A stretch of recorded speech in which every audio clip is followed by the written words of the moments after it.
The Growing Destinations podcast is brought to you by Experience Rochester. Learn more about Minnesota's third largest city, which is home to Mayo Clinic and features wonderful recreational and entertainment opportunities, by visiting experiencerochestermn.com. Without tourism, we would not be successful as a state, and we would never be able to be competitive with anybody else around us.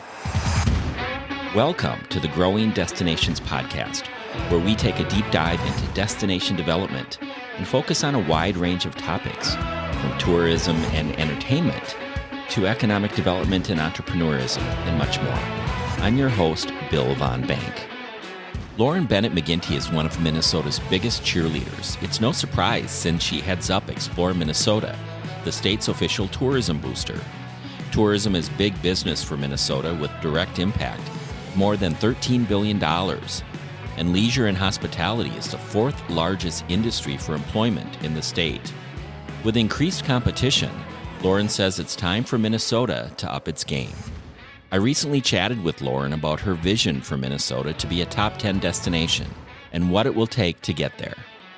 Lauren Bennett McGinty, welcome to the Growing Destinations podcast. Thanks for having me, Bill.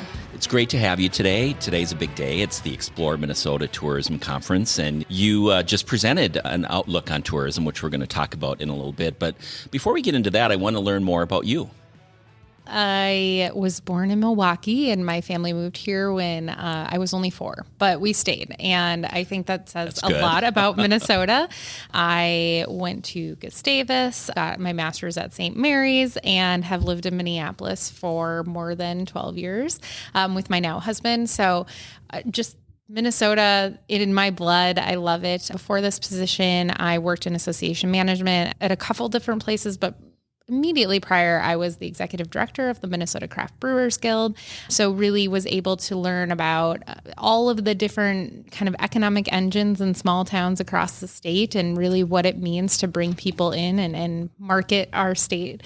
And then this job kind of came up. I honestly wasn't even looking, but I was really excited about the opportunity. And I think being able to be the state's biggest cheerleader, as I call myself, is kind of this exciting moment. And I think it was at a time where I really did put in a lot of time and energy on the pandemic and kind of supporting all of those small businesses. And I thought, there are very few of us, I think, that can say that we did that.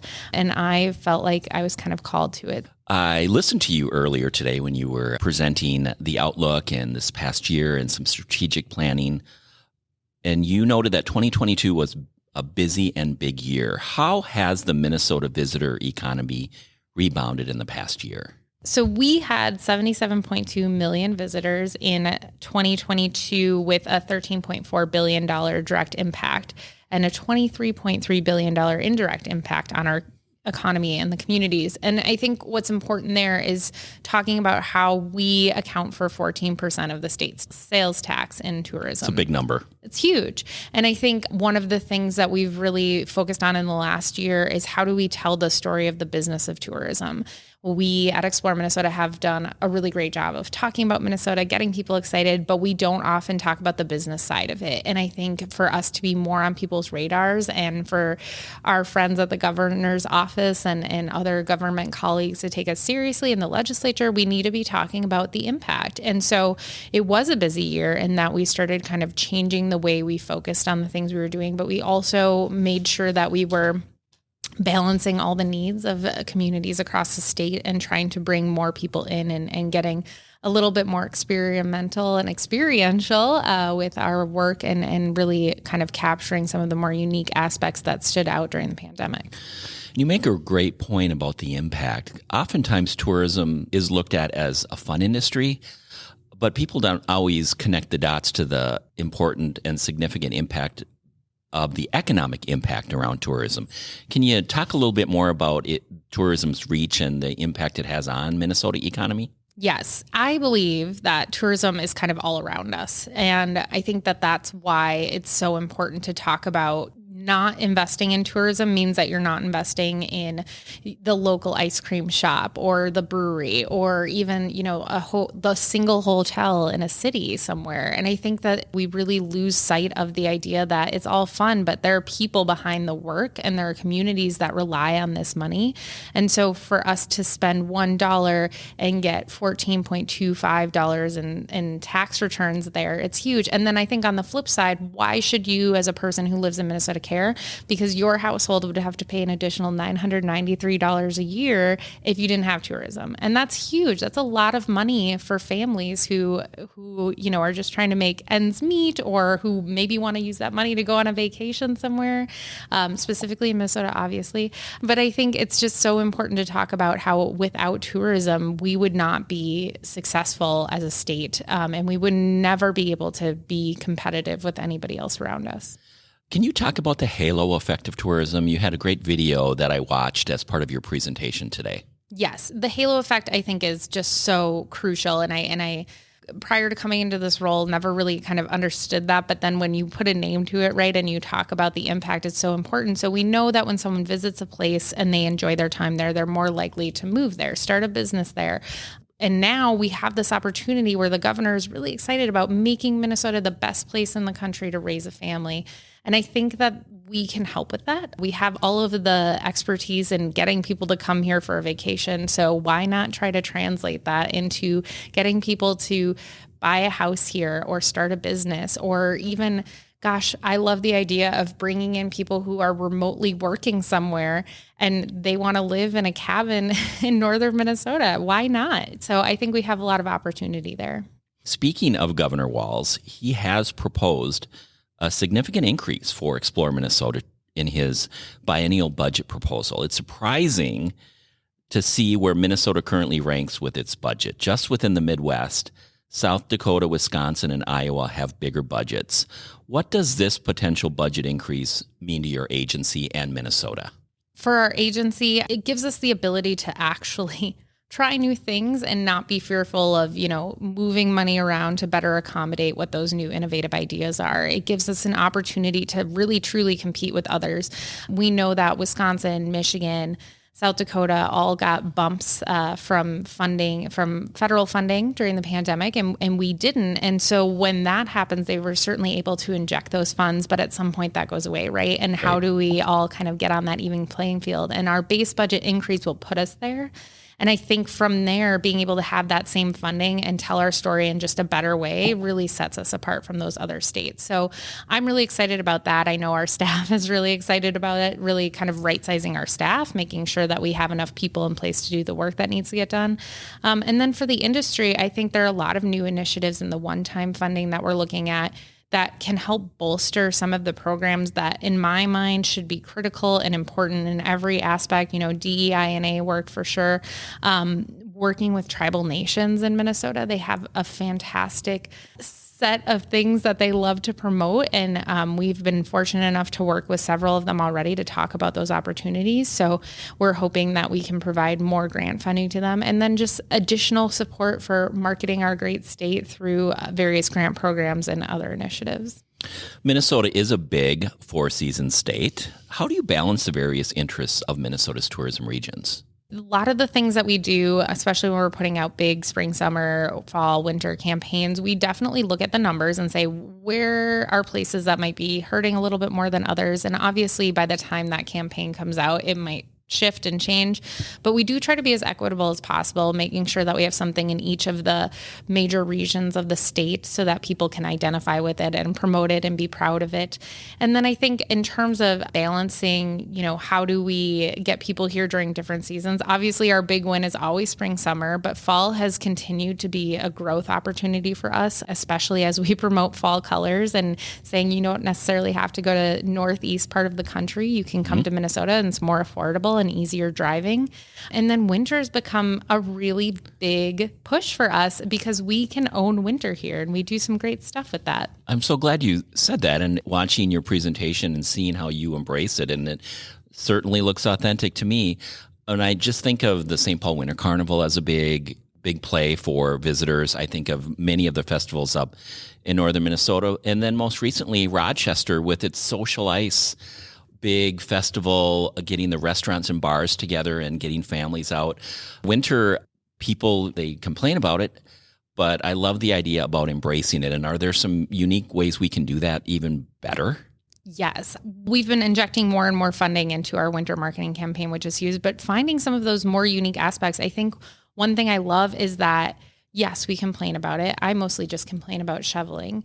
But I think what's so special about Minnesota is that, once you're outside doing the things, whether it's, an ice maze somewhere or Bentleyville or whatever that looks like, you're kind of at first like, oh, it's so cold outside, I don't know. But then you're having so much fun, right? And so it's all about the fun. It's all about kind of finding those magical moments. And I think like our winter campaign this year was so fun because you got to see the little kid in the ice castles, and then you got to see people dog sledding. And it's things that we do. I mean, it's not like we're just putting it on display for show.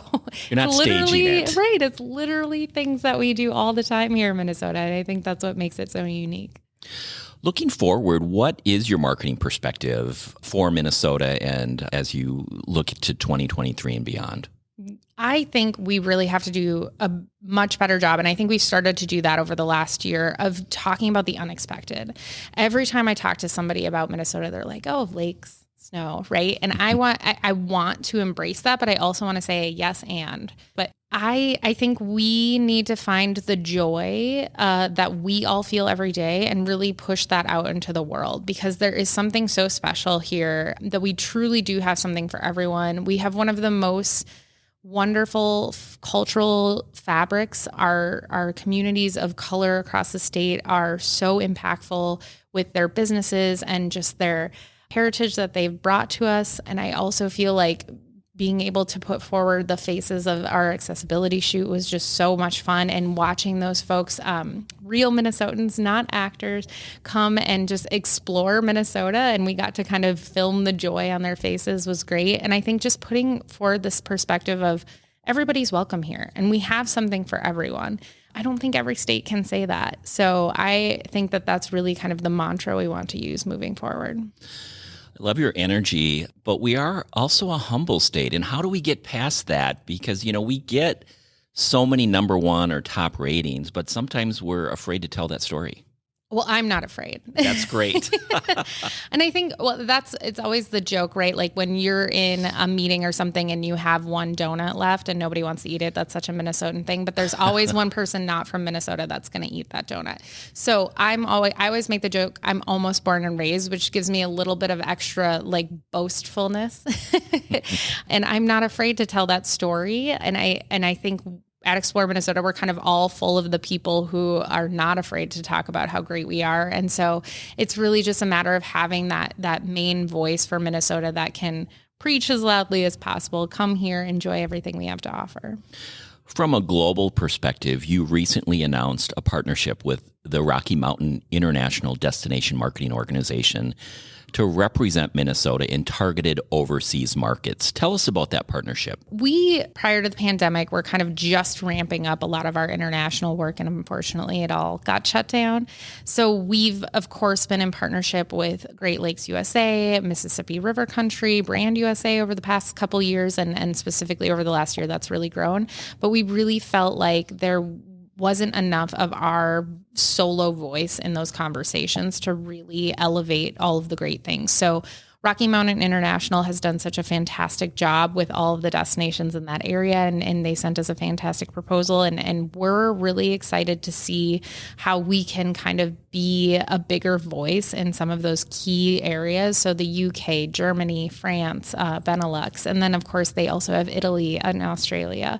So really kind of emphasizing that. We're also exploring back to the flight markets, Japan, Korea, and hopefully we'll be able to bring back China soon. So really trying to get back to where we were in 2019 and grow that. And RMI is really part of that growth conversation. And it doesn't hurt the fact that we are a Delta hub. Yes. And of course, best airport in North America, which I never get tired of saying, but we're so easy to get in and out of, plus then get somewhere else in the country. So I think that that's going to bode really well for us into the future. And especially when it comes to something like Expo 2027. I mean, it just makes it such a great hub for that event. What would Expo 2027 mean to the state? I don't even know if there are words. I think it's one of those things where I think it could be a real turning point for us. And it seems so far off, but the conversations around it leading up to it are so great. And the theme is health and wellness, which I think is also fantastic because we know Minnesota is one of the healthiest states in the country. And we home to Mayo Clinic as well. Yes, of course. Good plug. But I think just being able to kind of tout some of those things that maybe, again, people don't really think of when they think of Minnesota is going to be really special. And I keep hearing that it's basically like hosting a Super Bowl every single day. So the amount of travelers and coming in and just getting interest peaks. So I think it'll be good for tourism, but gosh, I think it'll be great for economic development too. There's a new initiative connected to the governor's budget proposal for your agency. It's called Explore Minnesota for Business. Tell us more about that effort. This idea was conceived by me and Commissioner Steve Grove, who is almost former Commissioner Steve Grove. We're really sad to see him go, but he'll do great things at the Star Trib. But the idea kind of came out of him saying, we don't really have a marketing budget to talk about in economic development initiatives. And we had gone back and forth, like, how do we help you with that? Do we do an interagency agreement, something? And then we realized that the whole state kind of needed that. And it was put forward as part of the Thriving Economies Working Group budget proposal, which includes several other departments in the state. And when we were working through all of these things, all these other commissioners were saying, Office of Higher Ed, we need to bring more people, more students here and experience this. And Office of Education wants more teachers. And so we realized that there was this huge gap in how we're marketing how great Minnesota is. And again, that goes back to the boastful piece. Like, we all know it's great, but we're not good at talking about it. So, we kind of pitched this idea to the governor's office and they really loved it. And he has been such a huge supporter of this effort because he, again, wants to attract the best people to Minnesota to make this place home. And I think we could really do some unique and interesting initiatives to get people here. So as I understand it, I think there's a proposed earmark of $12 million, yes. and it is a one-time investment. So if there's a potential end date given budget, but do you envision that this could be something that would have tails? Absolutely. I think, just kind of given where we're at with the surplus, there were a lot of proposals that had to be put forward that had, just a biennium impact. So I don't think that any of the proposals, whether in Explore Minnesota Tourism's one-time funding or Explore for Business one-time funding, are necessarily going to end after the 2 years. But I think it's a really great way for us to put in some work and take notes and report back and make sure that, the initiatives are working. And if they are, then it's a great opportunity to grow those programs. And so I'm really looking forward to being able to kind of put that forward in 2 years and show that success. Last year at the Explore Minnesota Tourism Conference, you announced a vision to be a top 10 destination. Share with us more about your vision and how you measure it. Measurement's always hard in that. I kind of put that forward and everyone asked me that question and I was like, however we want, right? Like, let's measure. But no, I mean, I think, you look at data, we actually are investing in a couple new data resources. Datafy is one of them. Our research analyst has done a fantastic job making sure that we're kind of checking out all of our competitors, but also the nation and figuring out where we stand. Obviously, you can't just say, we attract more visitors than California. That's impossible. But you looking at things like per capita visitors or size of state, things like that. And then looking at how often are we on top 10 lists in the press and how do we grow that number? I think in our hearts and in our minds, we're a top 10 destination, but really it's how often are people talking about us, what, in major media and how often are people returning to Minnesota? To me, that's going to be a really big indicator of, we're a top destination for folks. What excites you most about telling the Minnesota story? Well, if you can't tell everything, there is something so special about us here. And, I've been to a lot of different places and there's always somebody who's kind of skeptical about Minnesota. And then you get to talk about how great all the things are that we have here and they get really excited. One of my favorite things was right after I first started this job, the Craft Brewers Conference was coming to Minneapolis. First time, right? Yes, it was the first time and it was huge. And it was so funny because I had planned to have all of these state directors come over to my house before I had gotten this job. And I did anyway. So I was like, come on over. We can spend time together and kind of reunite. And the amount of them who were just like, this place is amazing. I can't believe how close the airport is to the city. And we found so many great places in the city to go. And they were just like so enamored with it. And I love hearing that. And to me, that just drives all of the other work we do. Getting those feelings, getting people who essentially were proven wrong by their experience, I think is just so special. And who wouldn't want to keep telling that story? Well, we hope you do. Lauren Bennett McGinty, it's been great to have you on Growing Destinations, and best of luck as you get to the finish line with the legislative process this year. Thanks so much, Phil. Thank you for tuning in to the Growing Destinations podcast, and don't forget to subscribe. This podcast is brought to you by Experience Rochester. Find out more about Rochester, Minnesota, and its growing arts and culture scene, its international culinary flavors, and award-winning craft beer by visiting experiencerochestermn.com.